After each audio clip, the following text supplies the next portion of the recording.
আছে। কিন্তু বর্তমান দেশের যে সরকার ছিল আগে, তারা এটাকে কানে নেয় নাই, কিন্তু এখন যখন নাকি সরকার পরিবর্তন হয়েছে, এখন যখন নাকি আমাদের মুসলমানদের উপর যখন নাকি তারা হামলা শুরু করছে, যখন নাকি মুসলমানদেরকে তারা হত্যা করেছে, যখন নাকি কোনো মুসলিম আইনজীবীকে তারা হত্যা করে ফেলেছে, তখন আমাদের টের হয়েছে, তখন আমরা দেখছি। এই জন্য সম্মানিত হাজিরিন, আমরা ওলামায়ে কেরাম যেই সময় যেই নির্দেশ দিবে, আমরা ওই নির্দেশগুলোকে পালন করার জন্য সবসময় চেষ্টা করবো ইনশাআল্লাহ। সবাই প্রস্তুত আছে কিনা? সম্মানিত হাজিরিন, আমরা যারা মুসলমান আছি, আমরা কোনো দল মত আমরা কিছুই বুঝি না। যখন নাকি বিশ্বের কোনো প্রান্তে কোনো একটা মুসলমানের উপর আক্রমণ হবে, তখন আমরা সব গাদাটা খুলে সকলে এক হয়ে যাবো ইনশাআল্লাহ। নারে তাকবীর, নারে তাকবীর। দিল্লি না ঢাকা, ঢাকায় ঢাকা,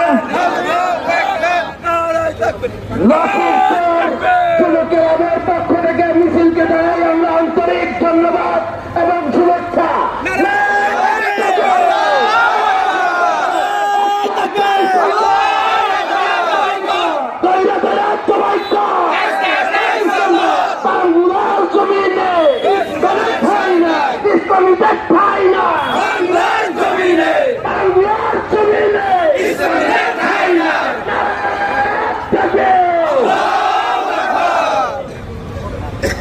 সম্মানিত উপস্থিতি, বিক্ষোভপূর্ণ সমাবেশের এই পর্যায়ে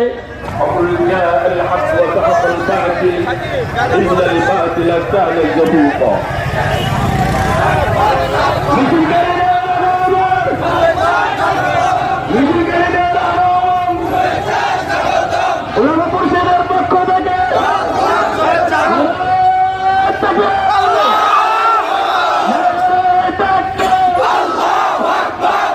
আলী সাহেবের পক্ষ থেকে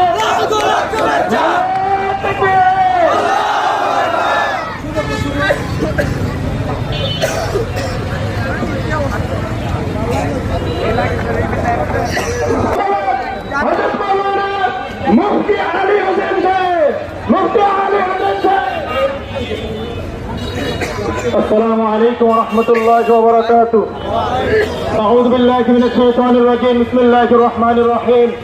يا أيها النبي حرض المؤمنين على القتال وقال رسول الله صلى الله عليه وسلم الجهاد হত্যা করেছে সেই স্কোয়াডের যদি আমরা ইতিহাস দেখতে চাই, 1966 সালের 13 জুলাই নিউ ইয়র্কে তারা প্রতিষ্ঠা লাভ করার পর থেকে তাদের সন্ত্রাসী কর্মকাণ্ড এবং রাষ্ট্র বিরোধী কর্মকাণ্ডের